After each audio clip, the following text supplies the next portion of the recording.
feel really lucky because to be able to do things that I feel so proud of. I mean, you know, Game of Thrones is a good example of that. You know, you feel so nice to do it. It's not always the thing that you expect, because, you know, making, you know, for want of a better word, making art is kind of unpredictable, and you never know what's going to, you know, you have the right intentions and you get a good group of people together, but you never know whether it's going to turn out good. But we had a feeling when we all turned up on the very first day and we did our read through, and it was full of, well, most of the cast of the first season of Game of Thrones, who obviously aren't there anymore for one reason or another. It was pretty amazing to kind of sit, and I was sitting next to Peter Vaughan, and he held my hand and he said, my eyesight's really bad, and I just want you to give me a nudge every time my cue comes up, because I've learnt my lines already. And it's like, and this is the read-through, you know, and it was this circle that kind of was like a spiral, because there were so many people in that cast, if you could imagine, and it just kind of like span round and round and round. But it was, I mean, you knew you were in something special when you did that read-through, and you was like, wow, this is exciting. Talked about the unpredictability. It's certainly an unpredictable show, isn't it? I mean, and dramatic as well, spectacular. This season we've had the Red Wedding. What did you think when you saw that? What was your face like as you were watching? It's hard because, of course, I knew it was coming. I'd spent, I think when they were filming that, or when they were about to film that, me and Finn Jones were in Australia and New Zealand doing some conventions, and he'd said to me, oh, I just read the script. Of course he couldn't show it to me. No one's allowed to take those scripts out of Belfast. You know, they've got your name on it. You know, they're like serial numbered. You know, so if one goes missing, they know who's lost it. So it's like, it's lockdown. But he said they're doing the Red Wedding, and they're doing it like in the books. And I was like, you are kidding me. And I also heard this story from Finn that with Dave and Dan, the creators of the show, one of their reasons, their overarching reasons for doing the series in the first place, for wanting to put it on TV, was to do the Red Wedding. So when they read, imagine they read that and they said, if we manage to put this on television and pull it off, no one will ever have done that in a TV show, because of course that's the whole. I mean, you have. I remember things like. Do you remember 24? I don't know if you watched it all, but I avidly on tour used to spend nights of watching, you know, whole box sets, you know, until you're like that. And of course, I think that started playing with the idea of cliffhangers and killing off characters unpredictably.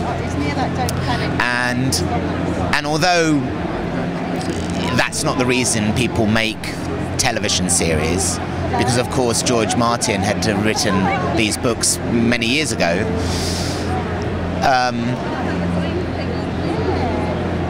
it does portray what the real world is like, and I think that is quite exciting, because so much fantasy is based on, here's the protagonist, this man is going to go, or this woman is going to go on a journey, and you're going to follow them, and they're going to meet people, and they're going to be put in danger, but you're always going to know that they're going to finish their quest. You know, they're going to be successful.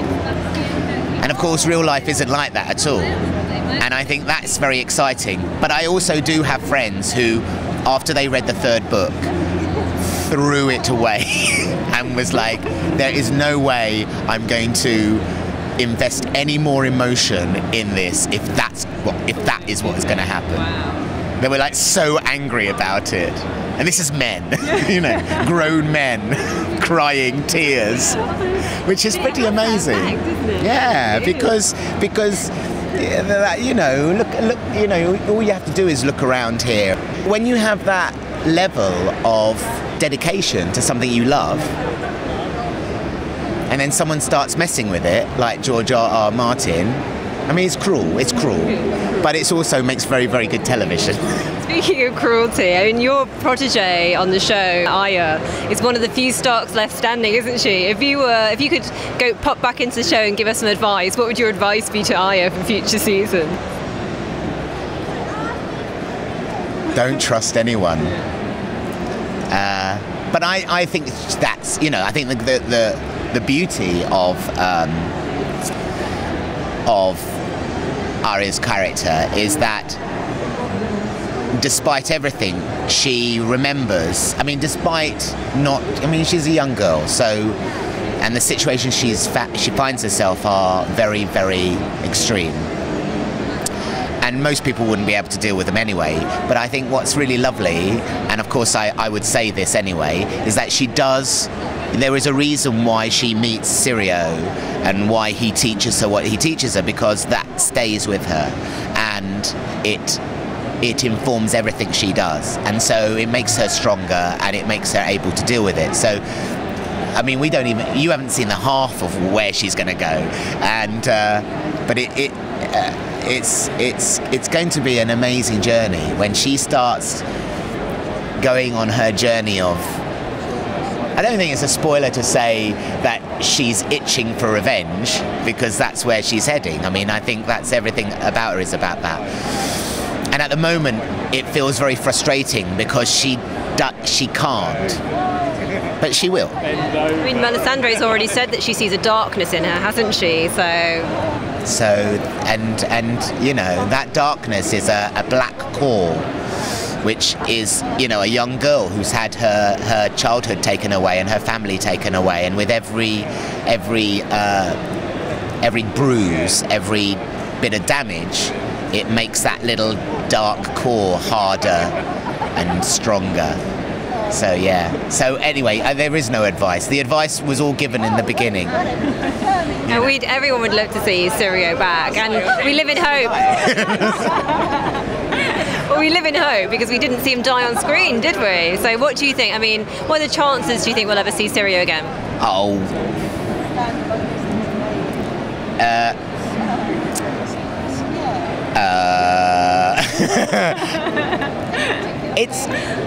I can't talk about it, but it's kind of like, it's like Star Wars. It's like when Obi-Wan Kenobi says, if you strike me, I will become more powerful than you could possibly, I paraphrase. Sorry, George Lucas. It's that kind of thing. It's like, you don't see Obi-Wan Kenobi die, you just see him disappear. And so that's kind of not what's important. The important thing is his presence resonates. And it surprised to me because, I didn't have a lot of screen time. I mean, I put my heart and soul into it, and because I knew, it's hard to avoid the fact that that he's a fan's favourite from the books, and I also was very aware that I wasn't very much like the way he's described in the books either. So although that didn't ever influence me, because I just did it as any other, approaching any other character, in the back of your mind it's kind of there, you understand that. And so I feel very flattered and very grateful and very humbled that most of the fans, majority of the fans, really, really liked it and thought I did a good job. So I mean, that's an amazing thing. And so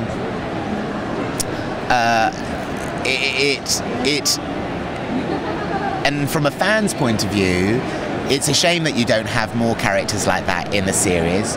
But it's not that kind of series. It's not going to always give you what you want. It's going to tease you and it's going to keep you hooked. But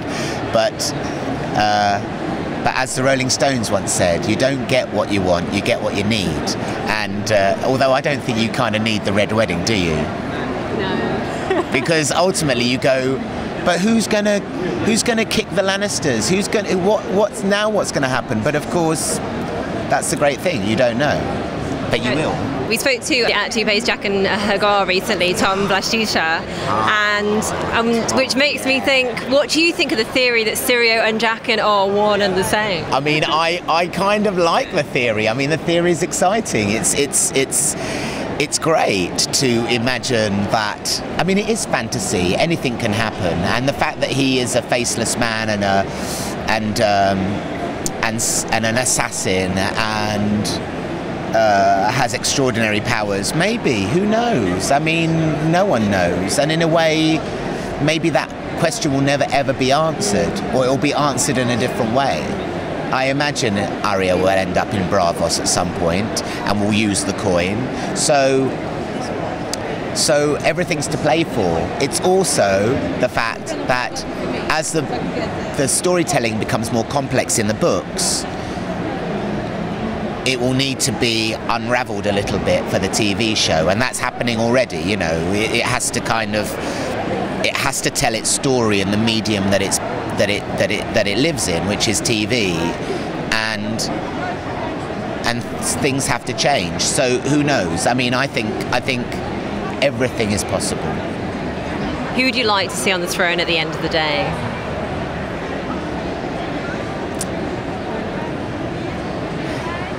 I think it's not going to be anyone obvious.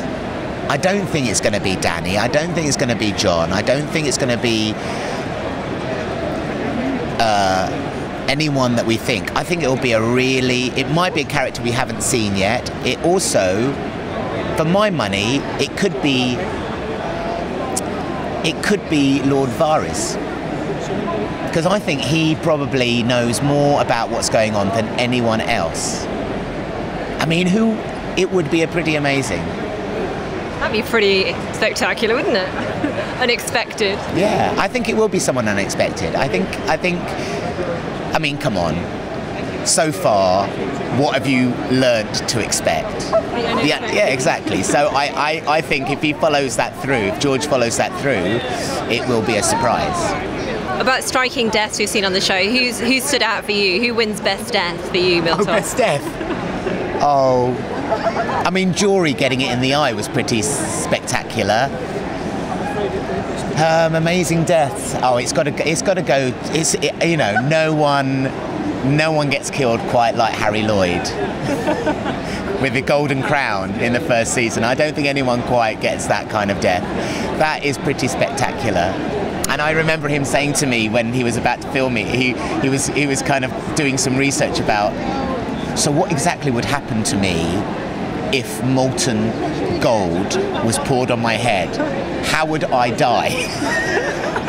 And we kind of had a bit of a discussion about, how long would you live? What would you be, you know, it's quite macabre, but of course as actors we can't help but do that. I've got to die. I'm having this done to me. I mean, it's all right because we do that. If you get stabbed, then of course you ask, where do I get stabbed? What happens? How long is it? You know, we do that because we like details and we're perfectionists. But that was quite a funny discussion. But yeah, I think that's the best death.